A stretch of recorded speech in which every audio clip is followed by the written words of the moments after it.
Welcome in Chiefs Kingdom to Chiefs Latest, your one-stop spot for everything Kansas City Chiefs in 15 minutes or less. It is your host, Calvin Silvers. Happy Thursday. We are closer to the weekend, but more importantly, we are closer to that third and final preseason game. Chicago Bears coming to town. Joe Thuney's return. But none of that matters at this moment because there is some breaking news on Wednesday night. We're about to break it all down, but before we do, go ahead and hit that subscribe button. Make sure you turn on those notifications because we have daily, that's right, daily videos here at Cheifs Latest, Monday through Friday. You're not going to want to miss any of the news, rumors, or action regarding the Kansas City Chiefs. So go ahead, as I mentioned, please hit that subscribe button and turn on those notifications, as it not only helps me in the channel, but it's going to help you stay up to date with everything Kansas City Chiefs. Now, to no one's surprise, the Chiefs have finally let go of the Skyy Moore project. They are sending the fourth-year wide receiver and a 2027 seventh-round pick to the 49ers for a 2027 sixth-round pick. Now, Moore being selected in the second round, he did not live up to expectations. Only 43 receptions, 494 yards, and 1 touchdown. And that was spanned across 3 seasons. Again, that is a stat line you do not want to hear as someone that was selected in the second round. And we talked about this on yesterday's podcast. If it came down to Nika Remigio or Skyy Moore, I take Remigio, especially with his return ability that seems to be heightened in the playoffs. Skyy Moore, yeah, he showed flashes of being a potential return specialist, but that's not why he was selected second in the second round. He was selected in the second round for his wide receiver potential. If we wanted someone to contribute on special teams, we would have selected someone else way later in the draft. But going back to that potential of being a return specialist, he did have that 88-yard punt return touchdown against Seattle in the last preseason game. Yeah, that was a highlight. But what also came with that game? 2 drop passes, a muffed kickoff. Those were the nail in the coffin for his chances to play in the red and gold. Also, that what we talked about yesterday, Dave Toub, his praise about Moore's improved return skills, that he's an NFL player. That was a car salesman's pitch, and it worked. It helped him land a job in San Francisco. So kudos to Dave Toub as well to help get Skyy Moore out easier. But not only that, the 49ers really do need a wide receiver, and Skyy Moore is going to fill a gap right away. I mean, if you look at their wide receiver room, it's gutted by injuries. You have that recent news with Demarcus Robinson's 3-game suspension. So the 49ers need him, but his wide receiver struggles, I would assume they're not going to vanish. You're coming from playing with Patrick Mahomes, a guy that elevates players around him. I don't know what to tell you. You might be able to thrive in a scheme with Shanahan, but I can't promise you anything else. Again, 2024, 5 games, 29 routes, 0 catches. Not only that, 2 drops on 2 targets. You want to hear something even crazier? Something that I couldn't believe? He's had 0 receptions since week 13 of 2023. But yeah, he'll fit in that 49ers offense in this sense, or at least on the team in this sense, is his return skills, slot experience. It's going to plug gaps right away, but his inability to produce as a receiver, I don't know if that's going to have a long-term impact with this team. So the Chiefs were right to trade Skyy Moore. They needed to trade Skyy Moore. You needed something in return. While not obviously what you paid the price for, at least you got something in return. I think that's what's really important, especially with a guy that just wasn't going to do much in your organization because he had the chances to do so. So with this roster shakeup now from the trade, what is the wide receiver room looking like? And I think it clears up some questions, at least in my mind, because we know that Tuesday's roster cut deadline, that's looming very, very quickly. So who's going to make this final cut? Well, Kansas City wants to keep some standouts, especially camp standouts like Jason Brownlee, like Tyquan Thornton. But Andy Reid can only choose so many. He wants a target of about 6 or 7, and I would lean on going with the 7. And in that case, I would bring in Remigio and Thornton with you.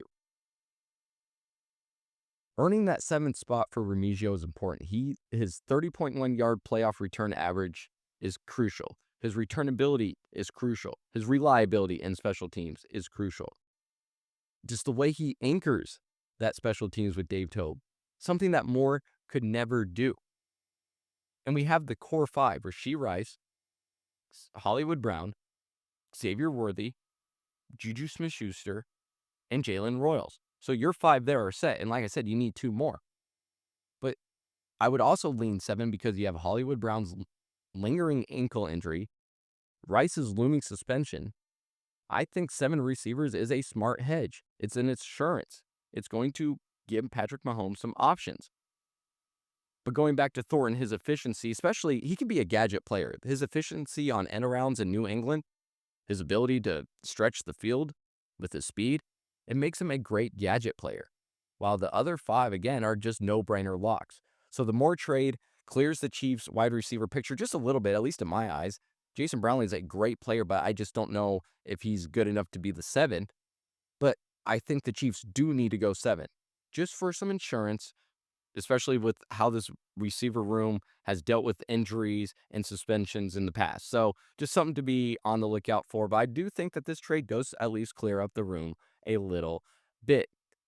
But let's just keep the wide receiver talk going, because the Rashee Rice suspension drama, it continues. This all stems again from March 2024 in Dallas, where there was a street racing crash that he was involved in. And again, it continues to dominate Chiefs talk because we're waiting on how many games he'll miss. There's still no final word, but Adam Schefter reported that the NFL initially pushed for an 8-game ban. But then we're going to have negotiations, of course. That could land Rice closer to the 6-game baseline, which I think will happen, because that is a 6-game baseline for personal conduct violations. So the plan, as we know, September 30th hearing, it could be bypassed now.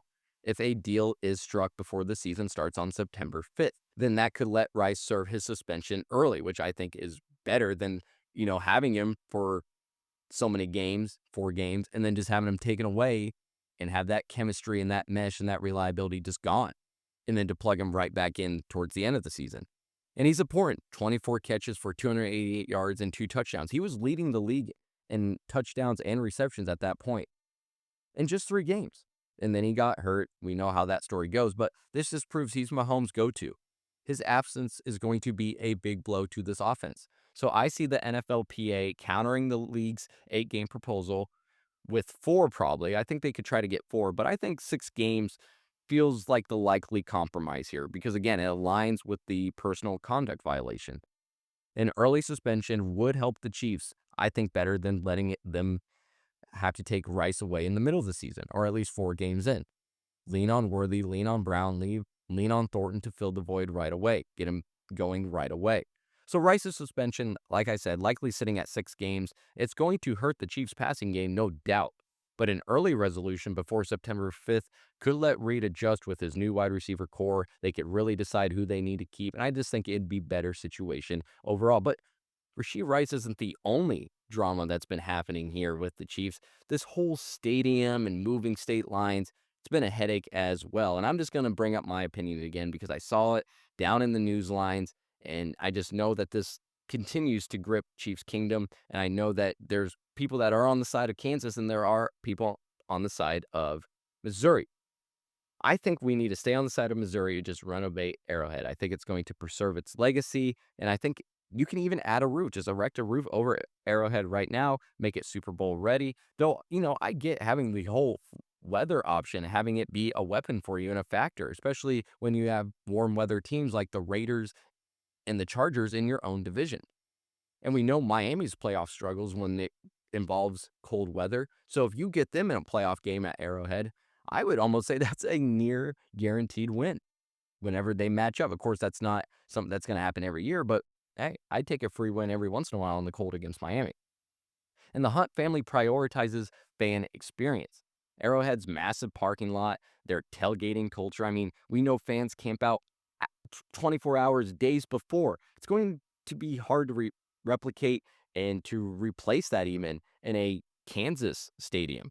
And if the Royals were to leave Kauffman Stadium that's adjacent to the state, that is adjacent to Arrowhead, that is going to just expand tailgating even more or create an entertainment district that's going to boost the vibes and almost make it feel like an entire new stadium without having to ditch Missouri. And Arrowhead's the NFL's 3rd oldest stadium as well. there's some ties there. The noise, breaking the noise record, just being the third oldest. I just don't think you can just tear it down and let it go. I think you build on the legacy, you keep it going, you just renovate, remodel. So the Chiefs should stay put. They should renovate Arrowhead, preserving its historic legacy, its fan fortress, and just its weather edge. And again, I wouldn't even be mad if you threw a roof over Arrowhead. Let's host some Final Fours, some Super Bowls. Let's get it going. I think it's a good idea. Well, that is all we have here at Chiefs Latest on this lovely Thursday. As I mentioned, I am your host, Calvin Silvers. If you haven't already, hit that subscribe button and turn on those notifications. Let me know what your thoughts are on this entire Skyy Moore trade, and if we should have 6 or 7 wide receivers on the 53-man roster. Let me know all your thoughts down below. And until next time, have a good one.